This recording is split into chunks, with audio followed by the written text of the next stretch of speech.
Shalom, shalom, all praises, honor, and glory unto Yahweh, Rakashan, Yahweh, Rakashan, Nacha, Wadash. Double honors unto the elders and the apostles of Great Millstone, and salutations to all you sincere Akim out there that are pushing this gospel in all righteousness and in all sincerity, risking your lives and your freedoms to do so. All right. This is your brother Abawan, and I'm just going to go right into it. The book of Hebrews 6, verse 17, and it reads, "Wherein the Most High willing more abundantly to shew unto the heirs of promise the immutability of his counsel, confirmed it by an oath." So what I want to do is I want to get this word immutability in this blue letter first and foremost. All right, let's just get the definition. All right, immutability. Let's start with this, and it reads: immutability, the state or quality of being immutable, immutableness, the state of being unchangeable in memory after creation. That's a computer term. All right, so what I'm going to do is I'm going to get the word immutable. So now we understand that immutability is the state or the act of being immutable. So what is immutable? Immutable is unable to be changed without exception. All right, and that is basically what an immutable is. So it's a constant, something that lasts forever. Okay, so now the Most High said that. Now the scripture said that what the counsel of the Most High, the counsel of Yahweh Bashmi Yahweh is immutable. All right. So from verse 8, so I'm going to not get this immutable now in the blue letter, all right, because this is a pivotal or a anchor, one of the anchors of this our lesson. Okay, so this is the word immutable, ametaphetos. All right, so let me get that audio G up. 276, Ametaphetos, and the word is not transposed, not to be transferred, fixed, unalterable. All right, so now let's go to verse 18. That's Hebrews 6 verse 18. That by two immutable things, so not transferable, not alterable, unchangeable, constant, in which it was impossible for the Most High to lie, we might have a strong consolation, who have fled for refuge, to lay hold upon the hope set before us, which hope we have as an anchor of the soul, both sure and steadfast, and which entereth into that within the veil. So basically, the main point is in verse 18, that the Most High, that two, that our faith, our hope is anchored upon two immutable things. But in all actuality, at first I only believed that it was one thing. Okay, that it is impossible. So that it is impossible for the Most High to lie. After all, it's not written in the book of Numbers. At the Most High, not a man that he should lie. Neither, neither is he the Son of Man that he should repent.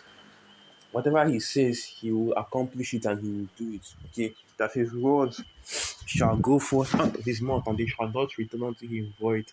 As long as he has spoken it, he will bring it to pass. That is basically our hope and our faith in this truth, all right? Because we that are sincere, and you Akim out there, the brothers and the few sisters that are sincere, this is our faith right here. The reason why we believe in Yahweh Bashim Yahushua is because we believe that his word and his counsel, all right, in other words, all the his words, everything that he has set up is immutable, unchangeable, and he will not, you know, and that everything that he has spoken is set in stone. Okay, constant, meaning that it will come to pass. All right, that is basically our belief in this truth, and that's why we have faith in how Bashim Yahushai, because we know. All right, it's not even a belief at this point, because the belief, like I always say this, that belief implies some form of doubt. Okay, but we have no doubts in the fact that the words and the, as the scriptures say, that the counsel of Yahweh Hashem Yahushai will stand forever, and he will do all his. No, let me get that precept. Let me get that precept.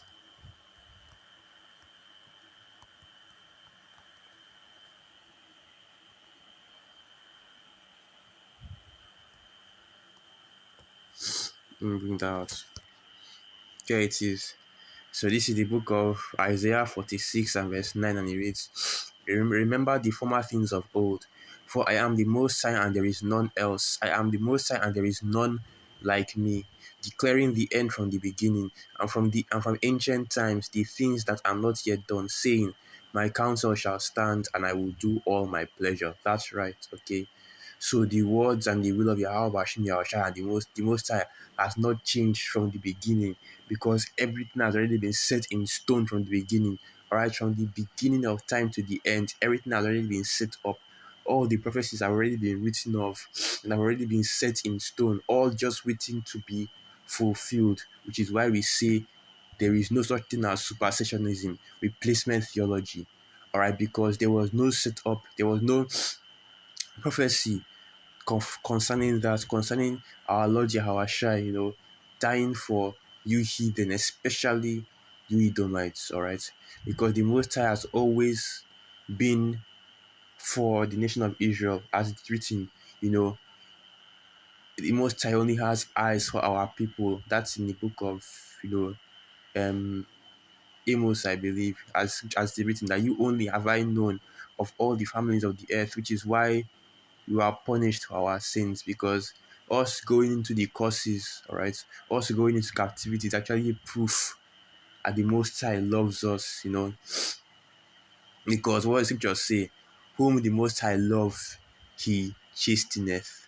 And that was, one of the chastenings which Yahweh Hashem Yahushua, the Most High, gave us in order to accomplish and in order to show us the immutability of his word.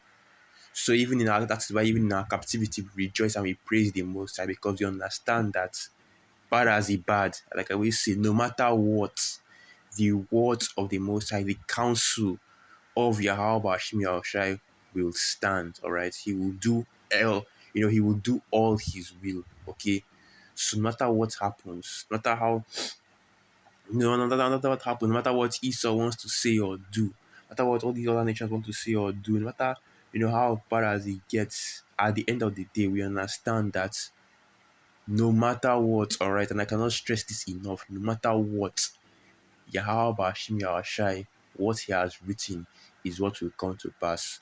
That is what gives us the confidence to go out to the highways and byways and declare, okay? That's what gives the men of the Lord, the apostles, and the elders of Great Millstone the confidence 30 years ago to go out and preach about the downfall and the destruction of Babylon the Great, even though during those times the signs were not as clear as they are now. That is what gives us the confidence to say that the UFOs are the chariots, even though we've never seen one up close. But because of what's written up in the scriptures and because the word of the Most High is immutable, we go out to the highways and byways and we do it, because we know that once those chariots come down, they will be exactly as we say it is. Everything will be exactly as we say it is, because once the Most High has spoken, it does not change. All right, this is the truth. It isn't science. It isn't Esau's science that is subject to change every. That the theories and everything, and it changes every so often. But this is the truth, all right? And we understand one thing, okay? One anchor, one of the arguably one of the greatest anchors of this truth is that the Most High does not change. So now I'll get that precept. I believe that is in the book of Lamentations. Where it says that what I am Yahweh Hashem Yahushai.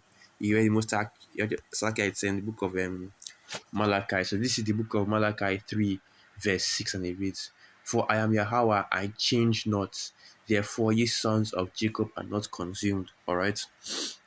And there it is, proof that, the Most High is only dealing with our people. And that has not changed. All right. Because this, especially with Wakitaki Christians and vocab, this your supersessionism, your replacement theology, your belief that the Most High would stop, would your belief that the Most High would switch his chosen people, and open his salvation up to everybody on the earth, especially people that he had not even made a covenant with.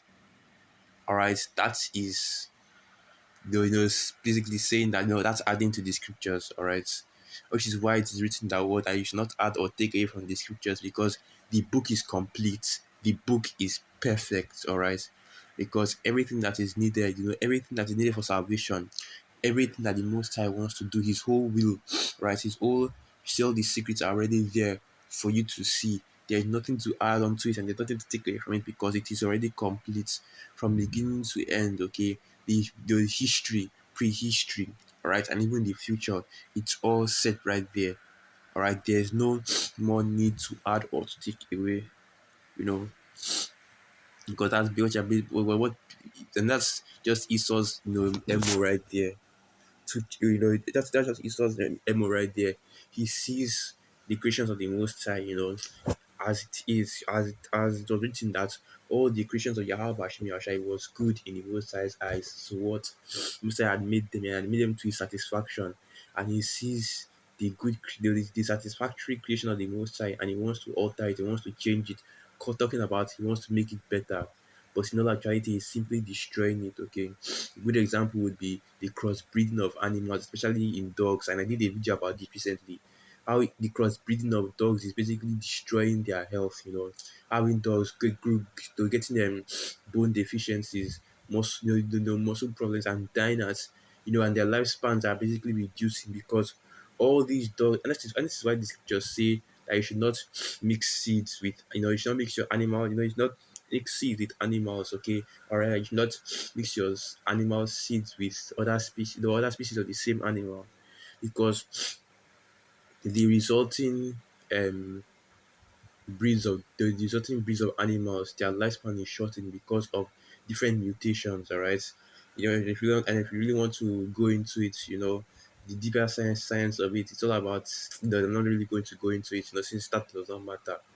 All right, because just go back to what we are going into, man. This is a wonderful topic to speak about, all right? Because this is something that I always like to talk about. That, yeah, right there. That this is our hope. Okay, once you remember, once you realize, whenever you're feeling down, whenever you worried about, whether prophecy will come to pass, or whether the Most High will accomplish His will, or whether you're going to be all right. Just remember this simple precept, and let me just bring it out again, right? Quickly just jump into the history. Let me just bring it out again. The book of Hebrews. Yeah, wrong. The book of Hebrews.